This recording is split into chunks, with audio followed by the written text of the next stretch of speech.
Hey. Hello. Привіт. Привіт. Слава Україні. Героям слава. І героїням. Hey everyone. Thank you so much for joining. This is another installment of Ukrainian Spaces Season 2. And I think I'll quickly add that this season, overall, for many episodes, we'll try something new. We're doing bridge episodes that basically connect Ukrainians, Ukrainian voices, and Ukrainian allies around the world. However, it doesn't mean that we stop doing episodes where we feature Ukrainians one episode at a time. And for this one, this is our oldie format, where we will exactly be doing that, featuring one fantastic Ukrainian we want to present. This is 100% independent, listener-supported project, so it is happening thanks to our growing community of Patreon sponsors. You can join that too by checking us on the Patreon page, Ukrainian Spaces Together. But by becoming our Patreon and our sponsors, not only you help this project to keep living, but you also get lots of interesting, cool stuff, including first row seat when it comes to asking questions of our featured Ukrainians and allies. Yeah, and there's almost 100 of Patreons now for Ukrainian Spaces. So if you want to still be in the first 100, this is your opportunity to join and support our efforts. And as Maksym and I always say, we are growing our team. We're joined by new people who are helping us out with finding new guest speakers, finding new topics, and doing a lot of the work behind the scenes that you might not always see, but that is necessary for us to continue doing what we're doing together and to keep going. So if you still want to be part of that 100 first patrons, please do that and sign up. You can find the links on Maksym's or mine pages or our Ukrainian Spaces social media accounts. So that's where we're at. So thank you to our patrons and welcome to everyone who's joining us for the first time. But I'll straight away jump to our guest, Oksana. We've been meaning to have Oksana with us for a very long time now, and we're very happy and glad that she's finally with us. But we have one main ground rule for all of our guests, always from day one, and that is our guests introduce themselves. So, Oksana, please, would you mind introducing yourselves and telling people a little bit about how life has changed since February and what you're up to now? Yeah, Valeria, thank you very much, and hello everyone. My name is Oksana. I'm a human rights defender from Ukraine, woman human rights defender. I'm working in the human rights field for, I think, since 2008, or maybe, I think 2008. And I have some experience on how to deal with different crises, but of course, it's just incomparable to anything that have ever been happening to me or to my colleagues or friends or family or, all of us, all Ukrainians. So how life changed? Everything changed. I don't know what is still stable. Maybe some beliefs in a better future and some courage to continue improve our country and give resources in terms of, like education, knowledges, different forms of resources to people in Ukraine, and to, of course, to support them as much as we can. I think it's the only issue that is still really stable in this unstable reality. Thank you. And I guess just to say this and lay this on sort of lay the ground rules or basis for our conversation today, as well as Oksana and I have obviously been colleagues for a very long time and worked together for Amnesty International. We're no longer there, and today we really want to focus on talking about how we can continue the conversations on Ukraine through our own personal grassroots activism and how we can continue going, disregarding those big actors that seem to continue messing up every step of the way. So I think it's also important to the point of, for the transparency, to add that, I mean, apart from me adoring Oksana for many years and her legendary imprint on human rights equality in Ukraine, we also share our work on Kyiv Pride as in managing board members, and this is something I think it's important to disclose, but also for me to fangirling about Oksana's work and her tremendous impact on human rights equality in Ukraine in general. Yeah, absolutely. And I guess, yeah, we've been sort of, I don't know, Oksana and Maksym have been the two people I probably speak to the most on a daily basis from the beginning of the full-scale invasion. So you guys today get a little bit of a insight into what we usually talk about and think about. So I hope you enjoy this. But I wanted to ask Oksana your sort of first question about sort of the attention on Ukraine. And I know you've been doing a lot of work since Amnesty and before Amnesty and after Amnesty, but what would you say right now? Would you say that the attention on sort of Ukraine is generally, people are losing attention, or do you think that we're still sort of continuing to keep that drumbeat of eyes on everything to do with Ukraine at the moment? It's just whether it's human rights or anything else.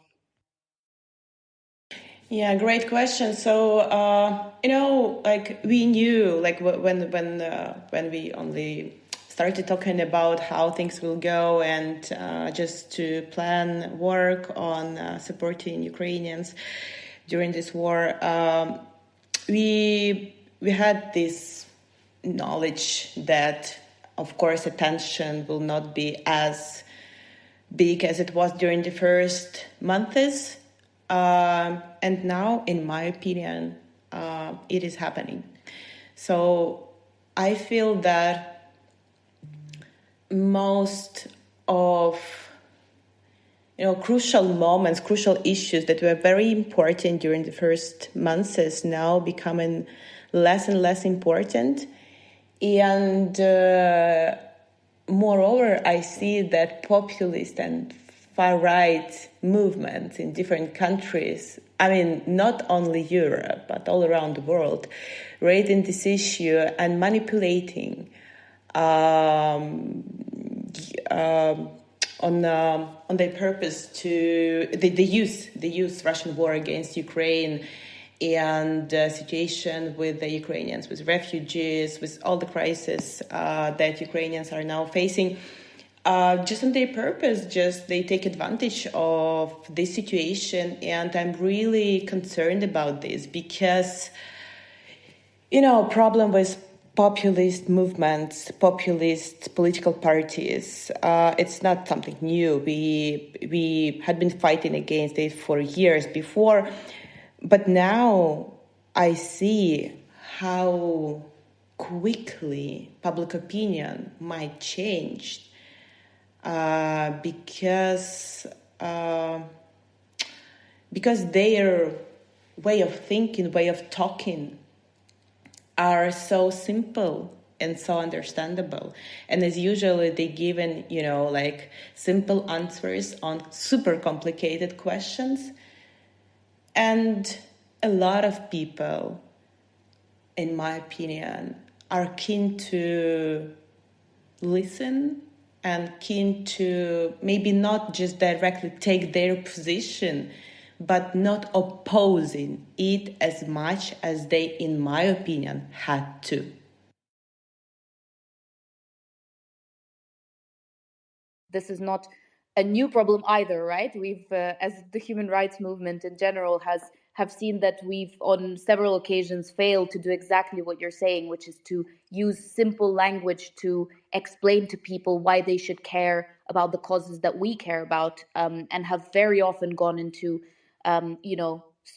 essentially going into too much detail, into words that people don't understand. And what the populists of the world have managed to do for years over is to just simplify everything and really be able to reach people's hearts and minds in a way that we have not. And that only means that we need to get better at doing it. So thank you so much for referring back to this, because it's such an important point to keep thinking about. But Maksym, I think you had a...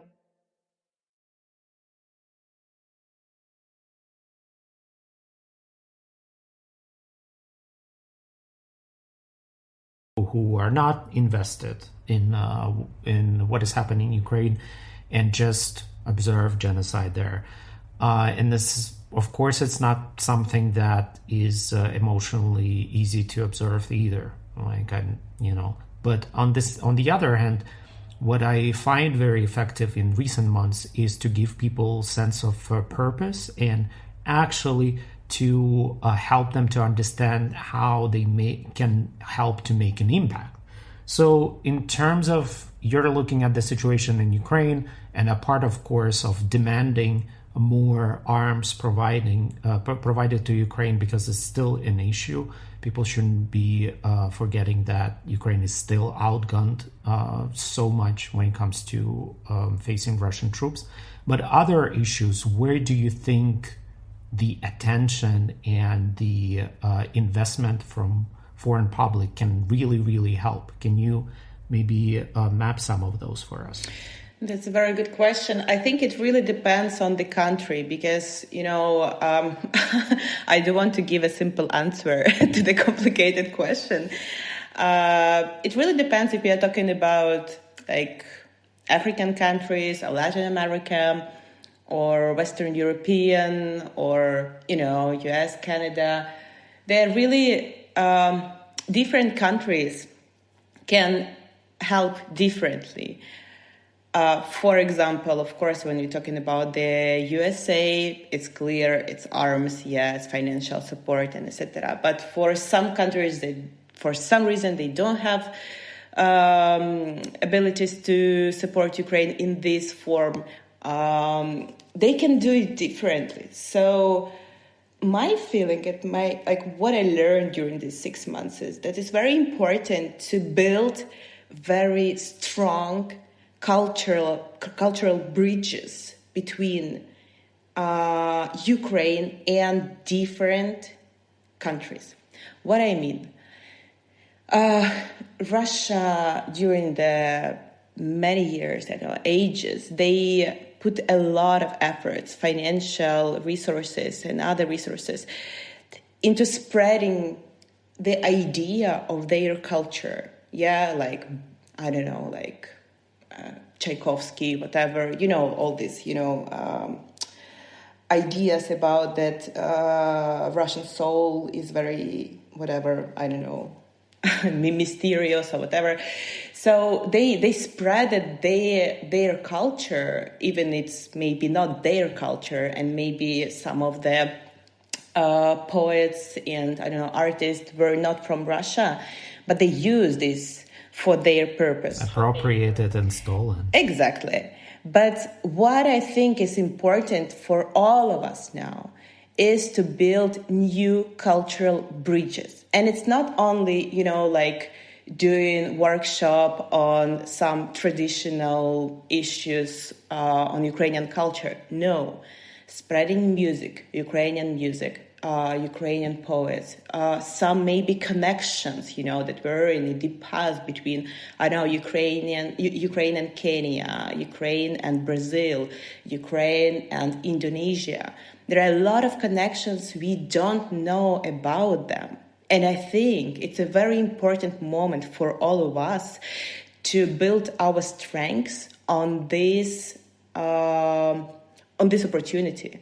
I really believe that people from other countries, they will be more keen to and open to understand us, to be more careful in wording and in their thinking, even in the narrative they use when they talk about Ukraine, if there will be more personal connection, and personal connection might be built by the cultural connection between countries. So my feeling that it's a really right time to discover from the past or from now discover from the past maybe some connection that were already existed, but we never learned about it, we never knew about it, we never had even idea about such connections. And if they're nothing, so to build a new one. And that's a very good moment, because with this, like it might be like a ground, to grow something very strong, which by this, my feeling is that by this we will be able to fight against this misinformation and Russian propaganda, of course. This is extremely important, and apart from volunteering or donating, which is still the case, which is still very much needed, I think this is the job that many Ukrainian allies can do on an everyday basis. This is something, for example, as a Ukrainian abroad, you go to, you meet friends, or you're in some other social occasions. And of course, Ukraine is the only thing you want to talk about. There's nothing else that literally bothers you. And some people find it a bit intense. It's not like I have a choice at it. It's just the way my brain works and wired completely caring 100% just about Ukraine. But this is something where I think I would appreciate the help of other allies, because people kind of, sometimes you even feel like they can zoom you out. Oh, you're Ukrainian and you want to talk about Ukraine, what's new? But if you're an ally and you're in some more relaxed social occasion where there are no Ukrainians, this is a job you can take up for yourself as well, and try to talk to people, try to make sure that people do not forget, share news from Ukraine, stories you heard from other Ukrainians.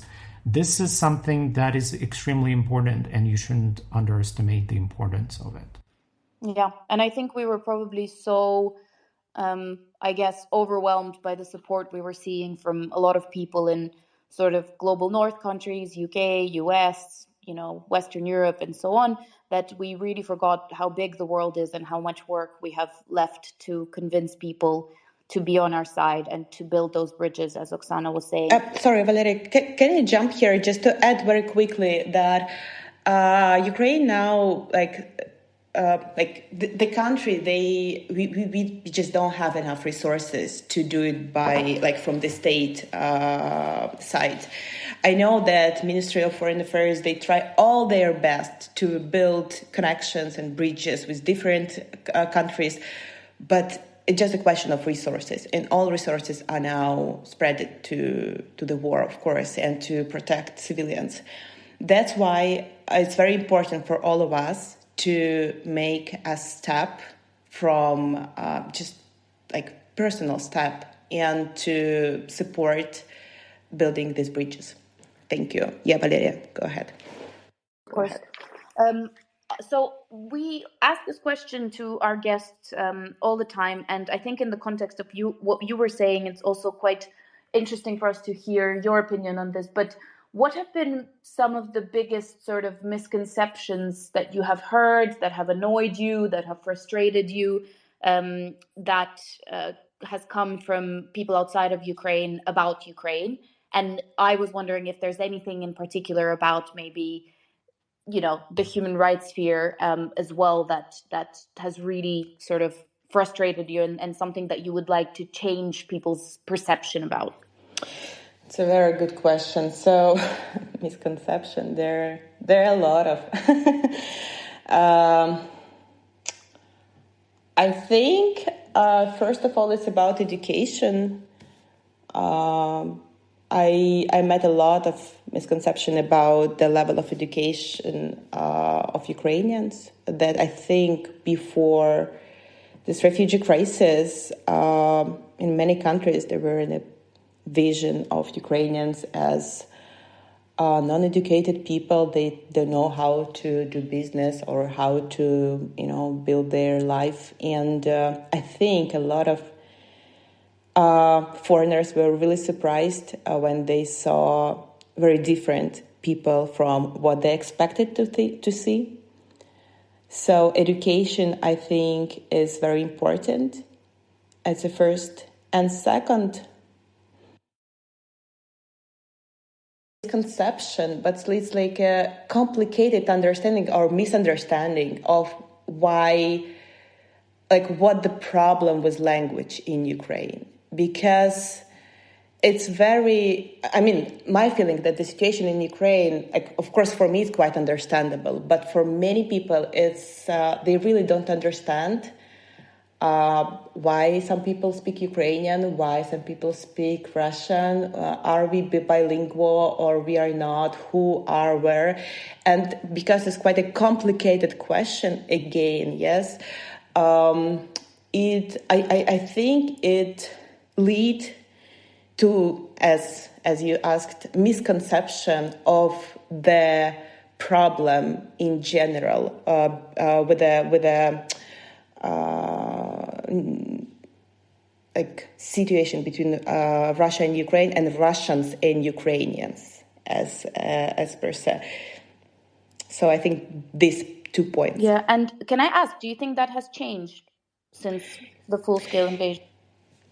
As I said, yes, the first thing changed very much because I think more foreigners met, people from Ukraine, like real people, not what they believed, who they believed we are, and they saw who we are. So the understanding of education, I think, changed.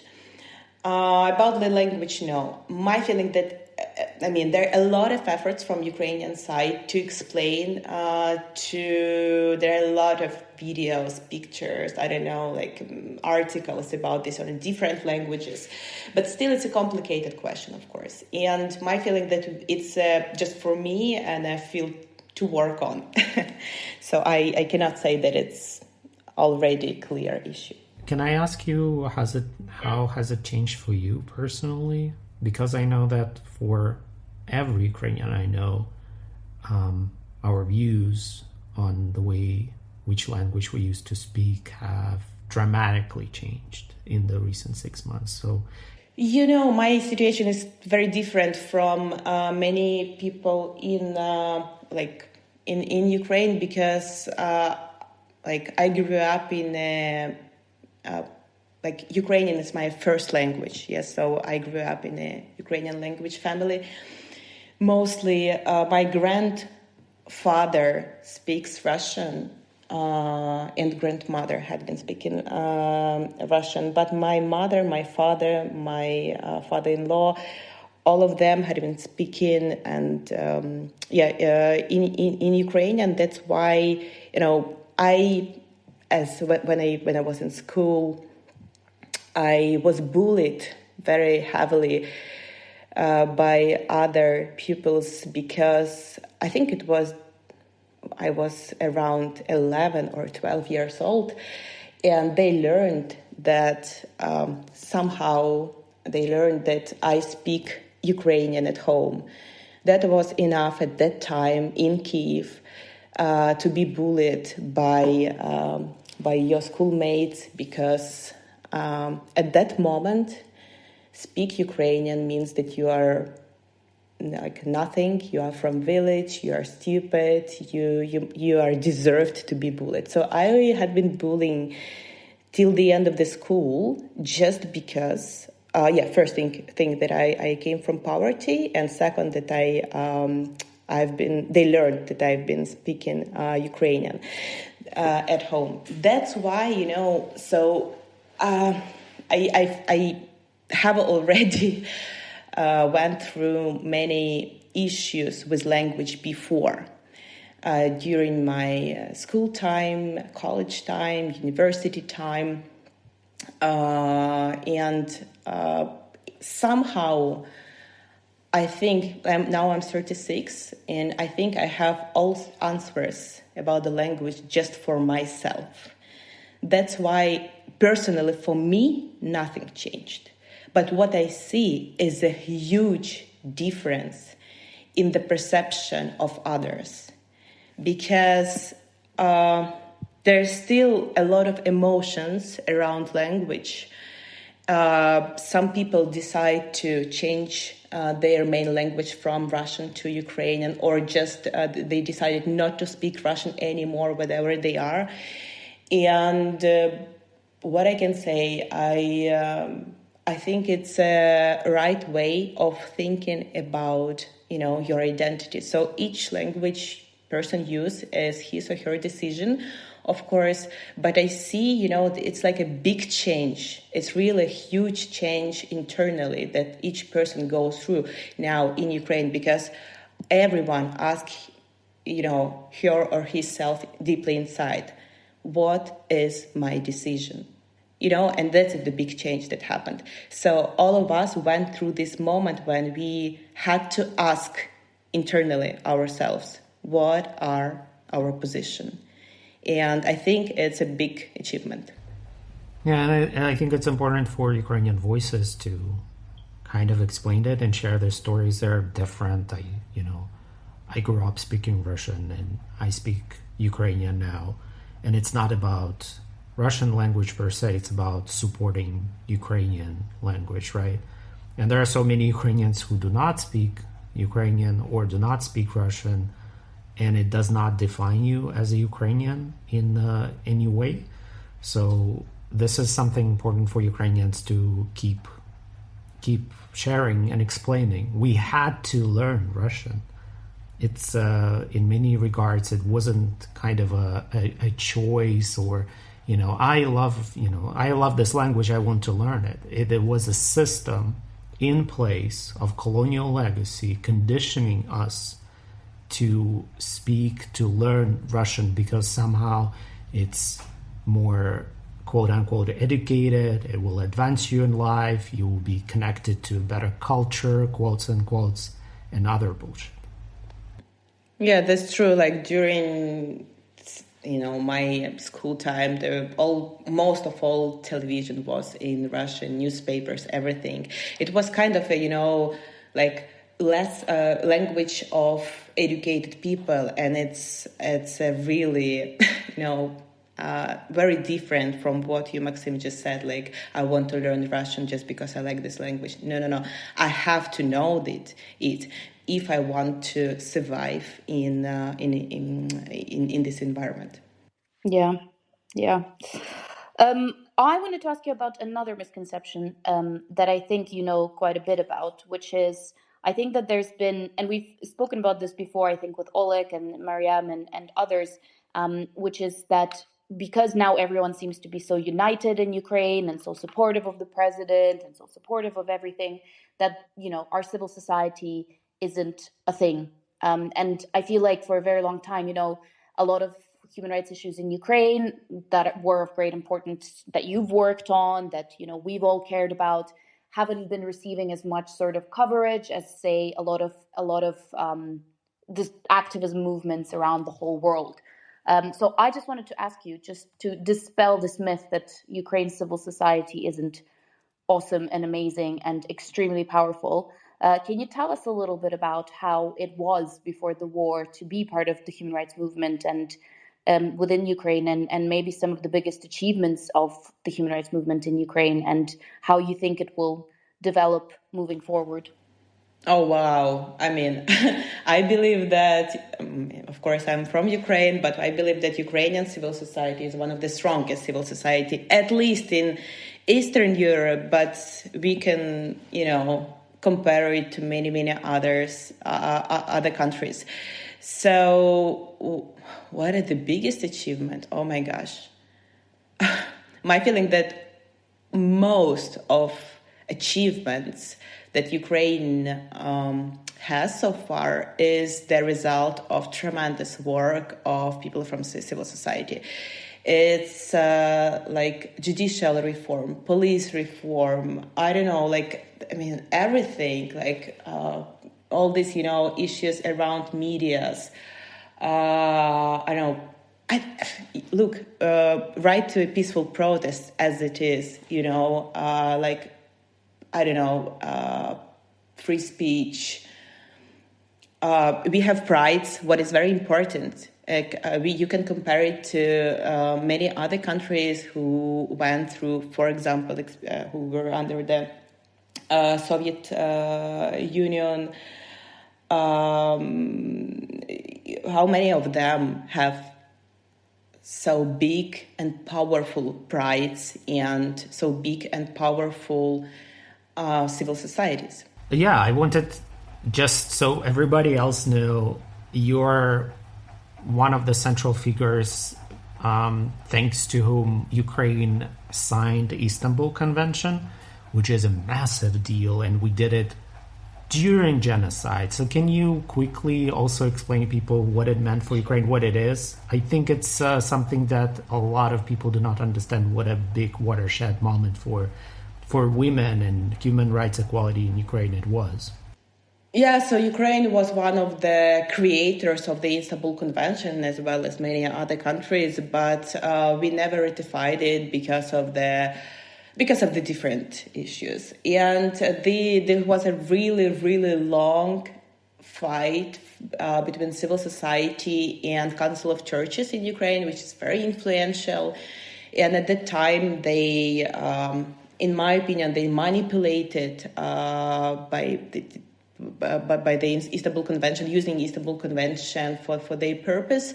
So they've been spreading information that Istanbul Convention will lead to same-sex marriages and changes in constitution and all this, of course, issues like this, that is of course not true. So it was a very, very long but very important route that we went through. Why? Because there was a support, of course, from Council of Europe. There was some support inside government. And there was a huge pressure from civil society. And I think before the full-scale war, of course, full-scale invasion, but at least 3 or 4 years, it was really everyday fight with different deputies, with the different ministers, with the different parliamentarians on this field, just to make them our allies.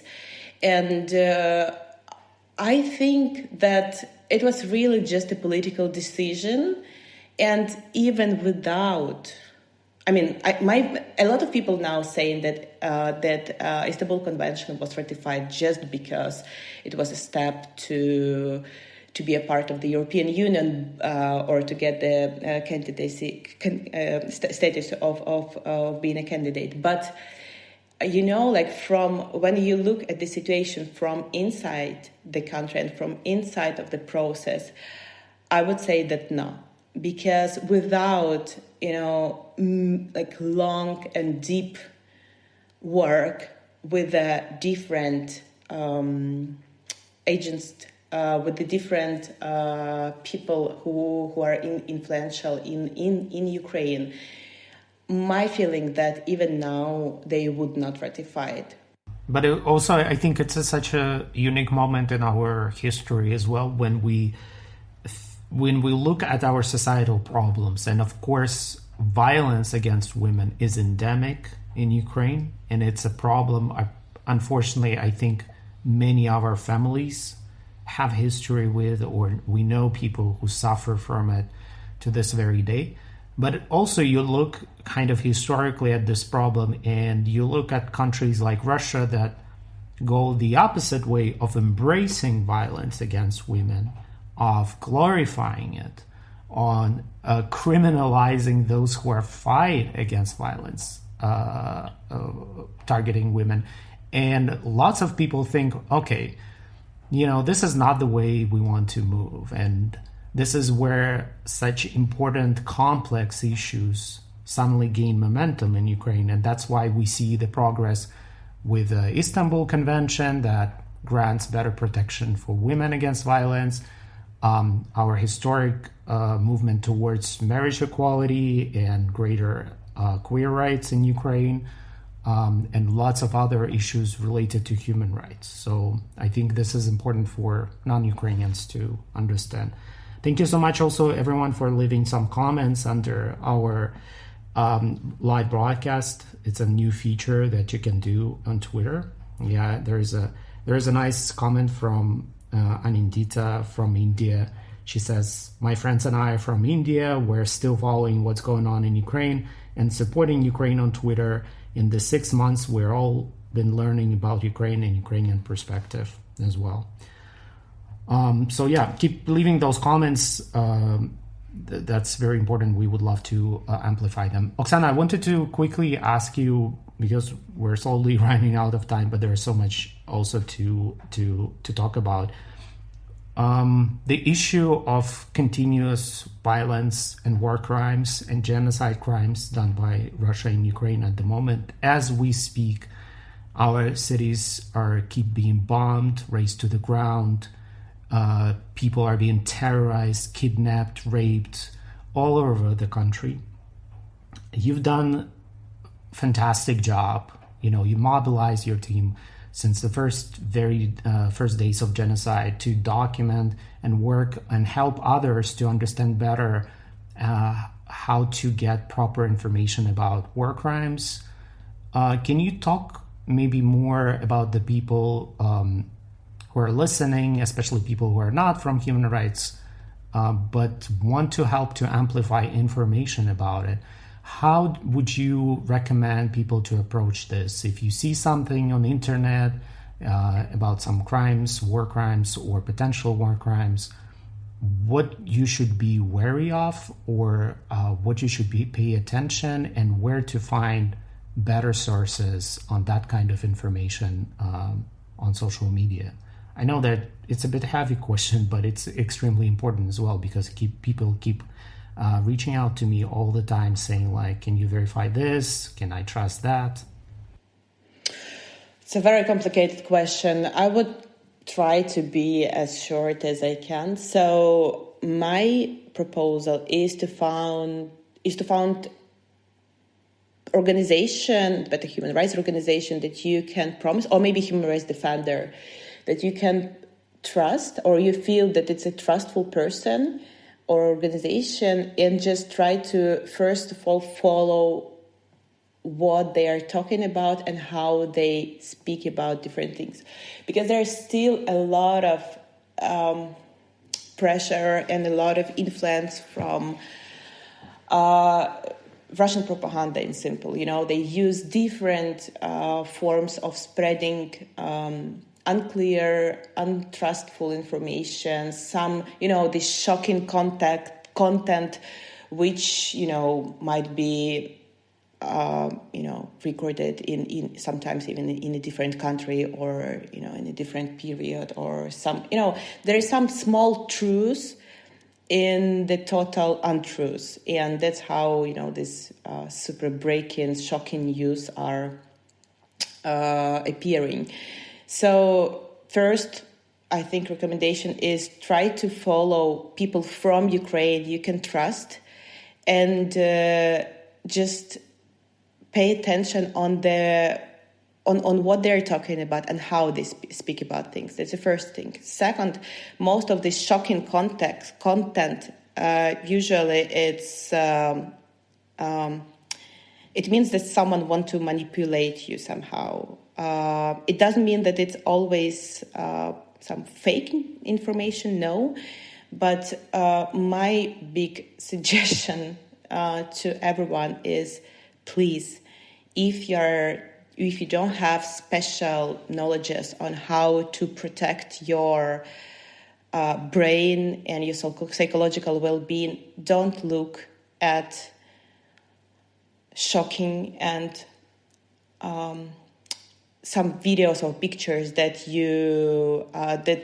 social media is presenting to you. It's better to read about this from people you can trust too, because if something shocking appeared, soon human rights defenders or human rights organizations definitely will speak about this somehow. And it's better to learn from them rather than look at something really terrible that may influence very much on your well-being, and will need some support from psychologists for some time after. So if you see something, you found something that you believe that no one saw, or it doesn't have enough attention from media side or from human rights side, my feeling that it's better to write to someone you can trust from human rights field and just ask, look, have you saw this? Will you comment on this? Do you know something about this? Of course, on the one hand, it's quite complicated when you work for human rights organization and you receive a lot of requests like, is it true? Will you comment on this? And etc. But on the other hand, we are all human beings and we cannot follow everything. So sometimes, and it happened many times, even in my career, when messages like this helped me to discover more about different violations of human rights, including very, very terrible.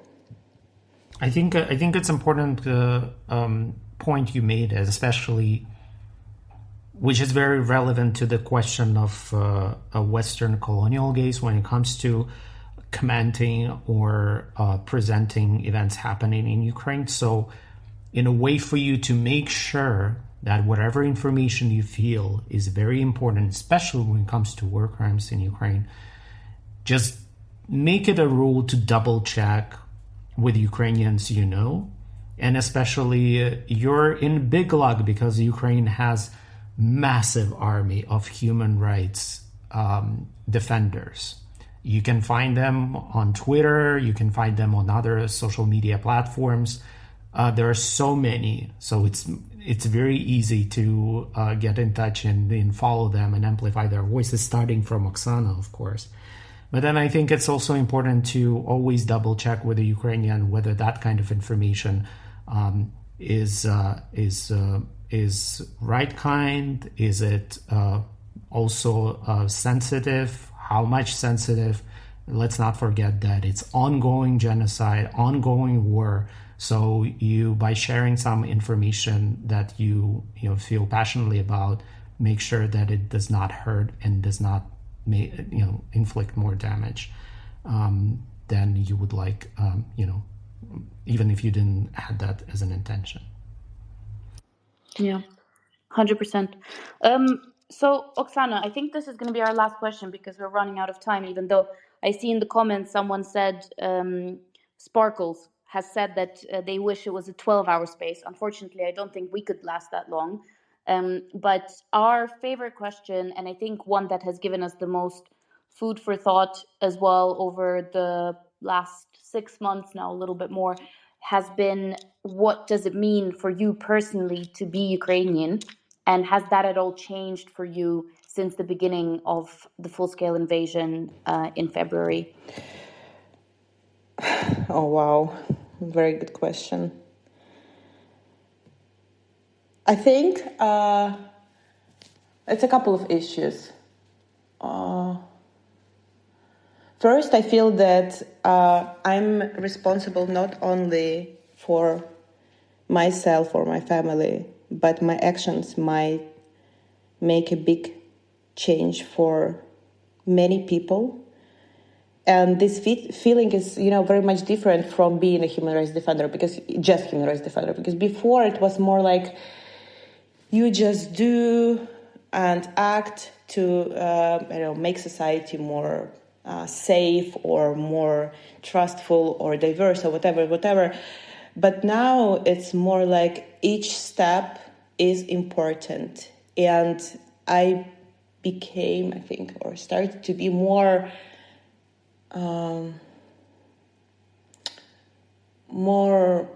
open to discover what we as Ukrainians can do for Ukraine and who we are, who I am as a Ukrainian. This identity changed. And I feel that each step that I do, public something on social media or donate or join some, projects or etc. I'm thinking very carefully about this because I really feel that everyone now is really important drop in this ocean, because we are an ocean and we make a big change, not only inside our country, but, for the whole world.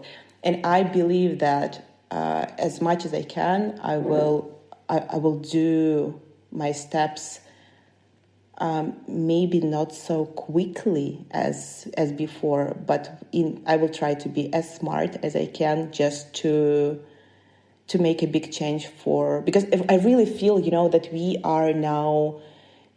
made by what we are going through, by all the efforts we spent on this big change inside country and outside the country. I feel that all of us, Ukrainians and our allies, we are really game changers. And I believe this, and I take this identity deeply inside myself. Wow. We fundraised for a satellite together. That's true. That's like true. In the middle of genocide, we're still fundraising and cover the most of the costs when it comes to our army, when it comes to our volunteers and everything. This is such an important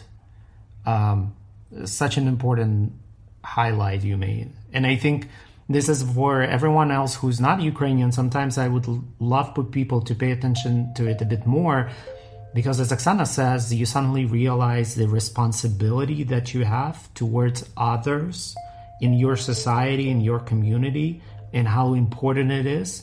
And even these days, even if you disagree with a fellow Ukrainian, you still kind of, despite all the emotions and all the trauma and, heightened emotional state of everyone, people are more caring in a way that even if I disagree, I will still find some space inside me to be respectful, because I have this responsibility towards each other during this crisis.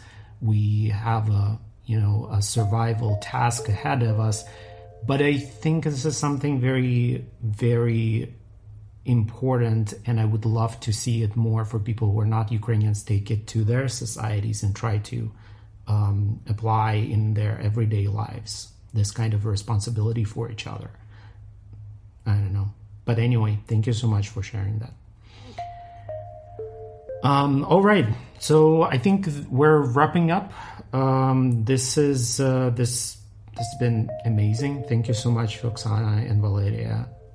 It's always, I would gladly talk to you for forever, but we have to wrap up. Thank you for coming and sharing your truths to us, Oksana, as well. And for everyone else, I'll just remind you that this broadcast is being recorded and then will be uploaded as a podcast, and you can find Ukrainian Spaces on all podcast platforms possible: Spotify, Apple, Amazon, Google, whatnot. So not only please subscribe there, but leave comments and ratings. This is extremely important for us to keep trending there and also getting some feedback. But also don't forget that this is a listener-supported project completely by Patreon sponsors, and you can become one too by checking our Patreon page. You get a lot of bonus content, but most importantly, you get an opportunity to ask our featured Ukrainians and guests your questions either in person or through us by leaving comments. This is how you get an option of becoming part of this broadcast as well. But everyone else who is not a Patreon but still wants to chat and communicate, I think you love new feature of comments under the broadcast, so please use that as well. And that's it. Apart from one thing is Slava Ukraini. Heroям slava, and see you next time. Love you guys. Bye.